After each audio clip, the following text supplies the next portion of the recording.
এখন আসেন সেই পবিত্র কোরআন থেকে ছোট্ট একটা সূরা, রজব মাসকে খেয়াল করে আপনাদের সামনে আলোচনা। নামটা হলো সূরা আসর। আসর হলো একটা সময়, সময়ের শপথ করছেন আল্লাহ। সময় অত্যন্ত গুরুত্বপূর্ণ একটা সাবজেক্ট।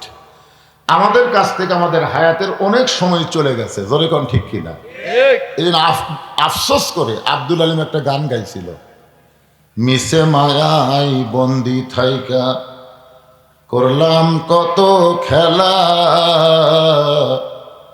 পশ্চিমে তাকায়া দেখি আমার ডুইবা গেছে বেলা, এক পলকের নাই ভরসা, মিশে সকল আশা, কখন বুঝি দারুণ ঝড়ে ভাঙবে আমার বাসা।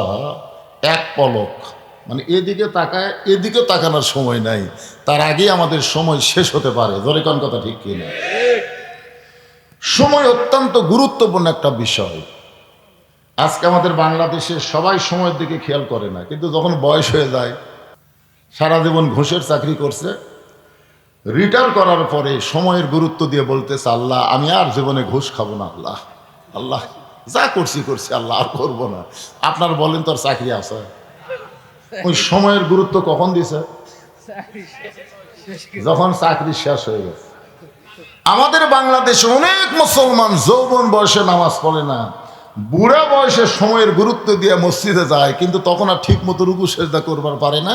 তখন একটা চেয়ার সেট করে। ধরে কারণ কি সেট করে? আপনারা আপনাদের এলাকায় মসজিদে খেয়াল করে দেখবেন, যেই ব্যক্তি মসজিদে চেয়ার নিয়ে যায় ওই যৌবনকালে নামাজ পড়েনি। বিশ্বাস না হয় আপনি লিখে নেন। হ্যাঁ, এই যৌবনকালে আড্ডা মারছে, আর বুড়া বয়সে আমাদের 27 গুণ সওয়াব নষ্ট করার জন্য চেয়ার নিয়ে শয়তানক ঢুকেছে। কারণ মসজিদে জামাতে নামাজ পড়লে কয় গুণ? ধরে কোন কয় গুণ? আপনারা বলেন তো, জামাতে কি হেঁকা ভেঁকা করে পড়লে হবে? কাতার কি করা লাগবে? আপনারা এখন ফতুয়া দেন তো, যেই কাতারে চেয়ার থাকে ওই কাতার কি সোজা হয়? তাহলে যেই কাতারে চেয়ার থাকবে ওই কাতারের মুসল্লি 1 গুণ সওয়াব পাবে, 27 গুণ পাবে না। এখন 27 গুণ সওয়াব নিবার গেলে চেয়ার আস্তে করে দ্বিতীয় কাতার দেওয়া লাগবে। দ্বিতীয় কাতারের মুসল্লিও যদি 27 গুণের আশা করে, চেয়ার তৃতীয় কাতারে যাবে। তৃতীয় কাতারের মুসল্লিও যদি 27 গুণ নিয়ত করে, তাহলে চেয়ার চতুর্থ কাতারে যাবে। এক সময় দেখবেন মসজিদের ভিতরে কোনো চেয়ার থাকবে না, সব চেয়ার বারান্দায় এতিমের মতন থাকবে। ধরে কোন কথা ঠিক কিনা? আমি এই জন্যই বললাম যে রজব মাস হলো নামাজের মাস, নামাজ পাওয়ার মাস। জোরে কোন কথা ঠিক কিনা? যখন হয় চামড়া ঢিল, আল্লাহর সাথে দিছে মিল। আপনারা বলেন তো, আমার মতন বুড়া মানুষ যখন আল্লাহর সামনে হাসরে দাঁড়াবে, তখন আল্লাহ কি বলবেন? তোমার শৈশবকালের বুড়াকালের কোনো হিসাব দেওয়া লাগবে না, খালি যৌবন সময়ের হিসাব দিয়া জান্নাতে যাও। তাহলে আমাদের হায়াতের ভিতরে সবচাইতে দামি সময় কোনটা? আরো জোরে। যৌবনকাল। আর এখনকার যৌবনকালে যুবকেরা কি করতেছে? এই জন্য সময়ের শপথ করে আল্লাহ বলতেছেন, ইন্নাল ইনসানা লাফি খুসর। আমার দাদিকে বললাম, দাদি এখন নাকি গ্রামগঞ্জে মেয়েরা মাথার চুল বেছে, তো আপনার খবর কি? দাদি বলতে, তো আমার চুল সাদা ভাই, এটা লেয় না রে। কোন চুল লেয়? কালো চুল। কারা বেচতেছে? আপনাকে এলাকায় মনে হয় মেয়েরা চুল বেছে না। আপনারা জানেন চুলের দাম জানেন? 1 কেজি চুলের দাম হলো 10,000 টাকা। আমার মায়েরা যৌবন বয়সে মাথার চুল বেঁচে খাচ্ছেন, আর মরার পরে 5 কাপড় দিয়ে কোনো লাভ হবে না। মরার পরে 5 কাপড় দিয়ে কোনো কাম হবে? কারণ পুরুষের কাপড় কয়টা, মেয়েদের কয়টা? আপনারা বলেন তো, মেয়েদের 2টা বেশি কোন জায়গায় বাঁধে? একটা মাথার বাঁধে, একটা সিনার বাঁধে। তো যেই মেয়েরা যৌবন বয়সে মাথার চুলি বেঁচে খেল, বুড়ি বয়সে আর মাথা বাঁধে কবর থেকে লাভ হবে? এই জন্য সময়ের শপথ করেছেন কে? শপথ করার পরে আল্লাহ বললেন, ইন্নাল ইনসানা লাফি খুসর। ইন্না মানে নিশ্চয়, ইনসান মানে মানুষ, লাফি মানে ভিতরে, খুসরুন মানে ক্ষতি। একত্রে অর্থ হলো নিশ্চয়ই মানুষগুলো ক্ষতির ভিতরে। এখন আপনাদের কাছে আমার প্রশ্ন, আল্লাহর যত সৃষ্টি আছে সমস্ত সৃষ্টির মধ্যে শ্রেষ্ঠ সৃষ্টির নাম কি? এক বাক্যে সবাই বলেন। যে মানুষ সম্পর্কে আল্লাহ অন্য জায়গায় বললেন অত্তিন ওয়াজাইতুন ওয়াতুরি সিনিন ওয়াহাজাল বালাদিল আমিন। আল্লাহ চারটা শপথ করে বললেন লাকাদ খালাকনাল ইনসানা ফি আহসানি তাকবীর। এই আয়াত দিয়ে আপনারা কি বুঝলেন? মানুষকে আল্লাহ ভালোবাসে কম না বেশি? সর্বপ্রথম মানুষের নাম কি? আদম আলাইহিস সালাম তৈরি করার পরে আল্লাহ কি বললেন? উসজুদু লি আদামা। ফেরেশতারা চমকে উঠলো, সেজদার মালিক একমাত্র কে? কিন্তু সে আল্লাহই বলতেছে আদমকে সেজদা করো। ফেরেশতাদের মনের মধ্যে কথা থাকলেও আল্লাহর হুকুম পালন করার জন্য সেজদা করলো, কিন্তু একজন করলো না, ইবলিস। আল্লাহ বলল, কে রে ইবলিস, আদমকে সেজদা করলি না কেন? ইল্লা ইবলিসা আবা ওয়াস্তাকবার। ইবলিস অহংকার করে বলল আদম হলো মাটি, আমি হলাম আগুন। আল্লাহ সঙ্গে সঙ্গে বললেন বের হয়ে যা, আমার হেদায়েত থেকে, আমার দয়া থেকে তুই বের হয়ে যা। তুই ইবলিস যাওয়ার সময় বলতেছে আল্লাহ আমাকে যখন আপনি বের করে দিলেন যাওয়া তো লাগবেই, কিন্তু আমার একটা প্রশ্ন হলো আপনি বড় না আদম বড়? আল্লাহ বলতেছে তোর কি মনে হয়? ইবলিস বলতেছে আমার মনে হয় আদমই বড়। আল্লাহ বলে কেন? বলে 6 লক্ষ বছর আপনার সেজদা করলাম আর একটা সেজদা আদমকে করলাম না, তাহলে একটা সেজদা না করার কারণে আমার 6 লক্ষ বছরের সেজদা কি হলো? আল্লাহ বলে ইবলিস তাহলে শোনো, আমি আল্লাহ আদমকে এত ভালোবাসি আমার নিজের চাইতেও অনেক বেশি। একটা সেজদা না দেওয়ার কারণে তোমার 6 লক্ষ বছরের সেজদা বাতিল করে দিয়েছি। এই জন্য আমার সঙ্গে সবাই বলেন আদর করে মানুষ আল্লাহ বানায়া কেমনে দিবেন ক্ষতির মধ্যে ফেলিয়া। কেরে যুবক, এই গজল গালি গুনাহ হবে? তাহলে জবান ছাড়াতে বলেন আদর করে মানুষ আল্লাহ বানায়া কেমনি দিবেন ক্ষতির মধ্যে ফেলিয়া। আপনার বলেন তো এই মানুষের মধ্যে পুরুষ মানুষ নারী মানুষ দুই মানুষ আছে না নাই? ইনসানের মধ্যে ইনসান কি লিঙ্গ? হ্যাঁ, উভয় লিঙ্গ। তাহলে এর মধ্যে হিজরা নাই, মানে উভয় বললে তো পুরুষ আর নারী বোঝা গেল, হিজরা বাদ করলো। আমার মায়েরা যারা পর্দার অন্তরে বসে ওয়াজ শুনতেছেন, আজকে আমি এখানে এসে শুনলাম যে আপনাদের চাইতে ওদের সংখ্যা কম নাই। সেই মায়েরা এসে ওয়াজ শোনার জন্যে। মায়েরা একটু মনোযোগ দিয়ে শুনবেন, কারণ আমরা মরদ মানুষ ভালো হয়ে কাম হচ্ছে না, তো মেয়ে মানুষ ভালো হওয়া লাগবে, ঠিক কিনা বলেন? আপনারা খালেদা আর হাসিনা মিলে এই দুই মেয়ের অধীনে কত বছর ছিলেন মনে আছে? আল্লাহ কোরআনে বলেছেন আর রিজালু কাওয়ামুন আলা নিসা, পুরুষেরা থাকবে উপরে নারীরা থাকবে নিচে। আর আমাদের ভাগ্য এত খারাপ দীর্ঘদিন পর্যন্ত আমরা নারীর তলে ছিলাম। ধরে কথা কন না কেন ভাইজান? আগামীতে একটা সুসংবাদ হলো, মরদ মানুষের বাংলাদেশ, নারীদের আর চলবে না। ধরে কোন কথা ঠিক কি না? আগামীতে পুরুষ মানুষের বাংলাদেশ হবে ইনশাআল্লাহ। পুরুষের সঙ্গে সঙ্গে যদি এই কোরআনটাও সঙ্গে থাকে তাহলে কেমন লাগবে? এই জন্য মনোযোগ দিয়ে শুনবেন। আল্লাহ বললেন ইল্লাল্লাযীনা আমানু ওয়া আমিলুস সলিহাতি ওয়া তাওয়াসাউ বিল হক ওয়া তাওয়াসাউ বিস সবর। এখানে সর্বসাকুল্যে বিষয় হলো 4টা। ধরে বলেন কয়টা? 1 নম্বর হলো ঈমান। ঈমান যদি ঠিক না থাকে আপনি যত আমল করেন আল্লাহর দরবারে কবুল হবে না। আপনার বলেন তো নবীর চাচা আবু তালেব কেমন মানুষ ছিলেন? দুই একজন কয়, দুই একজন কয় না। এরপরও এই মানুষটাকে আল্লাহ জাহান্নাম দিবে, কারণ কি? আল্লাহ রাসূল নিজেই বলেছেন, আমি মায়ের পেটে থাকা অবস্থায় এতিম ছিলাম, কিন্তু দুনিয়াতে আসার পর আমি এতিম ছিলাম না। সাহাবারা বললেন, হুজুর এটা কেমনে? রাসূল বললেন, ভাগ্যগুণে একটা চাচা পাইছিলাম আবু তালেব, যিনি আমাকে এমন ভাবে লালন পালন করেছে, আমার যে বাবা নাই এটা আমি কোনোদিন বুঝবারই পারি নাই। যেই চাচা নবীকে এত দরদ দিয়ে লালন পালন করলো, সেই চাচাটাও জাহান্নামে যাবে, কেবলমাত্র শুধুমাত্র ঈমানটা না থাকার কারণে। এখন বলেন তো, বাংলাদেশের শতকরা কত ভাগ মুসলমান? ঈমানদার কত ভাগ?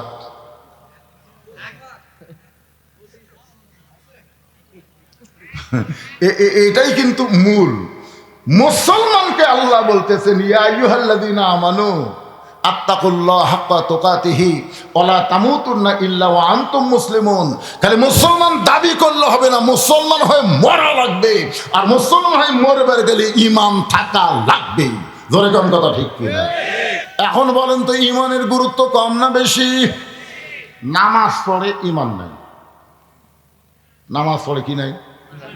আসরের নামাজ পড়ে জমির ধান দেখবার গেছে, উপর জমির পানি চলমল করতেছে, নিচে আর জমির পানি নেই।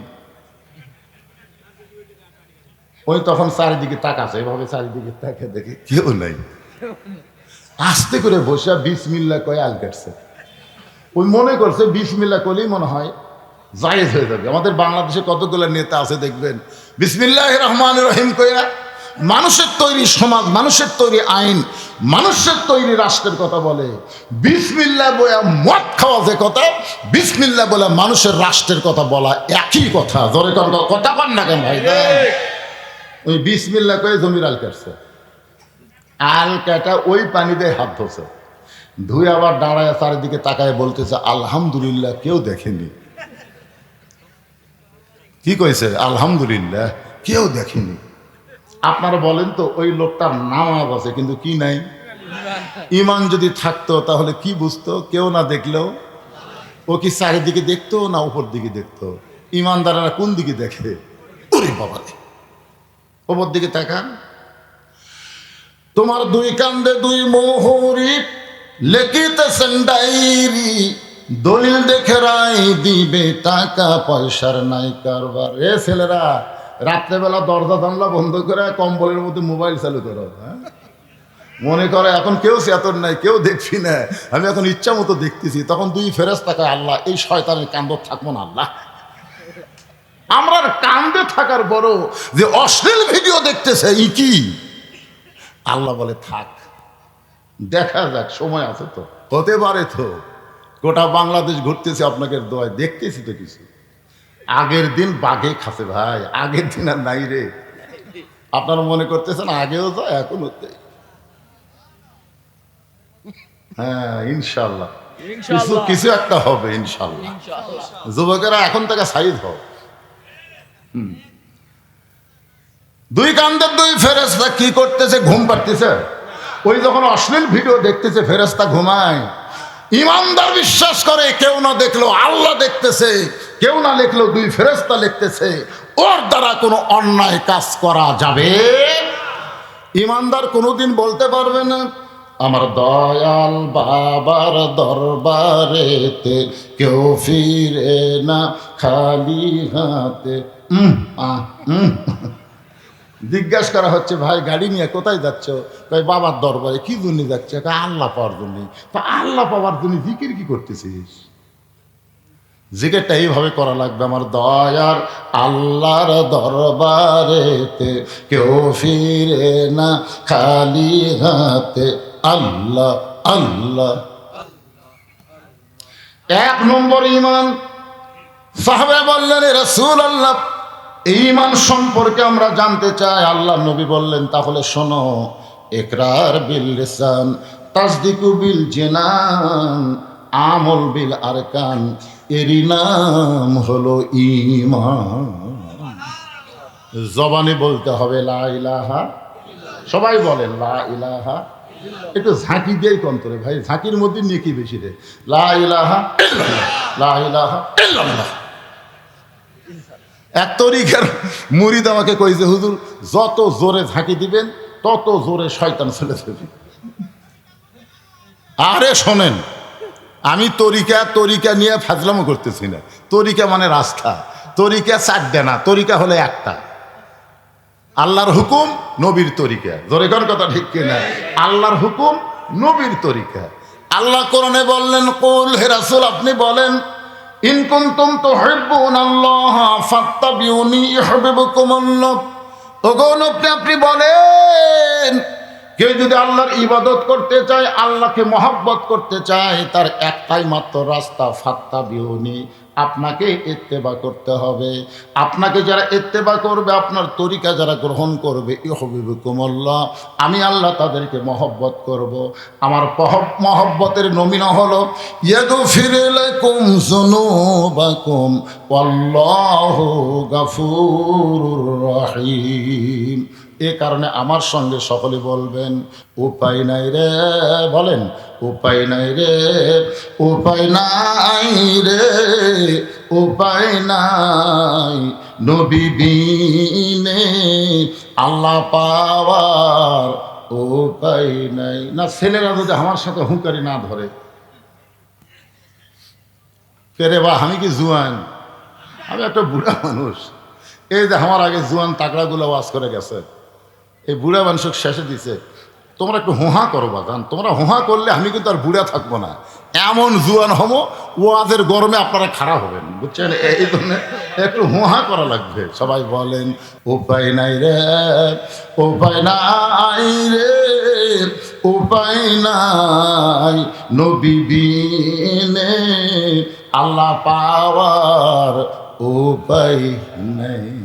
আপনি নবী বিনে আল্লাহ পাবেন? একটু মনোযোগ দিয়ে শুনবেন। জবানে বলতে হবে লা ইলাহা ইল্লাল্লাহ, শুধু জবানে বললে হবে না, ওইটা কলিজার মধ্যে জায়গা দেওয়া লাগবে। যাকে বলা হয়েছে তাসদিক বিল জানান, কলিজার মধ্যে যখন ইমানের জায়গা হবে, ওই মানুষটার কাছে জীবনের চাইতে ইমানের গুরুত্ব বেশি হবে। আপনারা বলেন তো, ইমান বাঁচান ফরজ না জীবন বাঁচান ফরজ? আমরা যদি জীবন বাঁচাবার পারতাম তাহলে খালেদা যে মরতো। খালি জীবন বাঁচানোর শক্তি আমাদের হাতত থাকলে খালেদা মরে কেরে?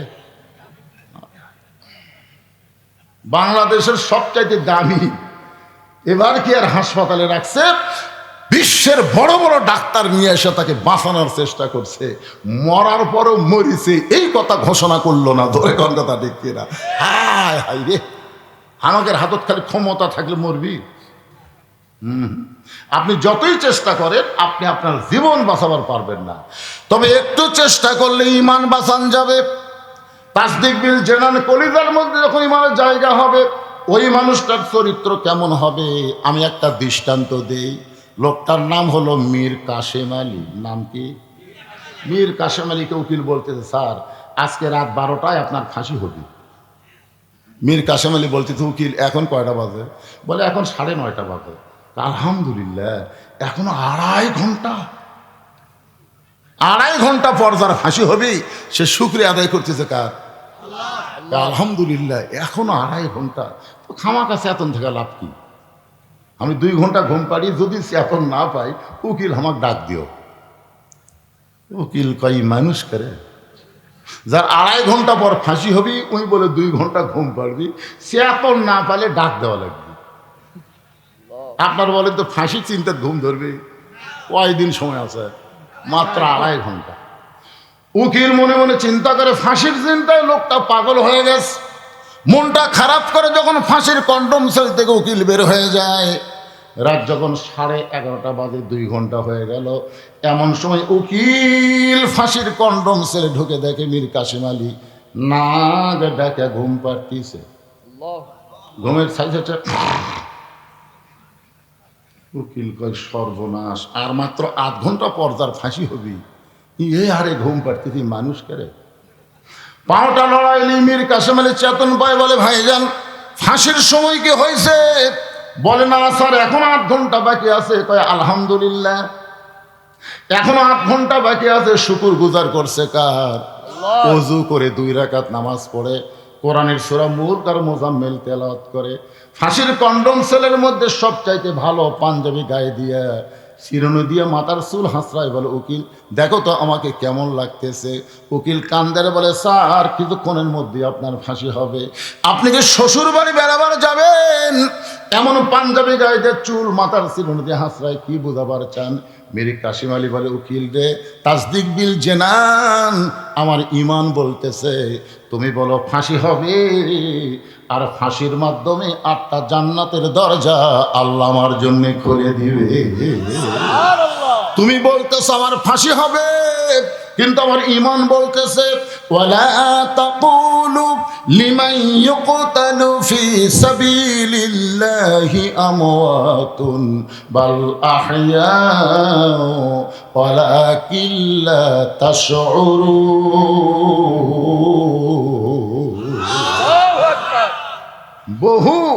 বহু লোক ওসমান হাদিকে বলছে, ওসমান হাদি ভাই আপনি ভারতের বিরুদ্ধে যে হারে কথা বলতেছেন, যে কোনো সময় আপনাকে হত্যা করতে পারে, আপনি কিছু বন্ধু বান্ধব নিয়ে থাকেন, একা একা ধরেন না। ওসমান হাদি বলেছে আমার ঈমান বলতেছে মৃত্যু হবেই, যতই চেষ্টা করো মৃত্যু হবে, কিন্তু সব মৃত্যু মৃত্যু না, অনেক মৃত্যু জীবন পাওয়া। ধরে কোন কথা ঠিক কিনা? বিশ্বাস করেন আমার গ্রামে ওসমান হাদি দুনিয়া থেকে বিদায় নেওয়ার পরে 2টা ছেলের জন্ম হয়েছে, ওই 2 ছেলের নামই ওসমান হাদি হচ্ছে, 2টার নামে। আমি একবার 2 হাদিক দেখবার গেলাম, যে বললাম কে রে তোমার বেটার নাম ওসমান হাদি ছুছো, উয়ে যে থোছে কয় হুজুর বর্তমানে ওসমান হাদি খুব ভালো লাগতেছে হুজুর। বেটার নাম ওসমান হাদি হওয়ার পরে খুব খুশি লাগতেছে। আকাশেতে লক্ষ তারা, একটা চাঁদের আলো, 1000 কোটি মানুষের চাইতে একজন ইমানদার ওসমান হাদি অনেক ভালো। তাসদিক বিল জেনান, কলিজার মধ্যে যখন ঈমান থাকবে ওই ব্যক্তির কাছে জীবনের চাইতে ঈমানের গুরুত্ব বেশি। এখন আপনাদের কাছে আমি জানতে চাই, জীবন বাঁচান ফরজ না ঈমান বাঁচান ফরজ? কারা কারা ঈমান বাঁচাবার চান 2 হাত তুলে আমার আল্লাহকে দেখান, টান টান করে তোলেন 2 হাত, হাত নামান, হাত নামান। আল্লাহ যারা হাত তুলে তোমাকে দেখালো তাদের ঈমানটাকে তুমি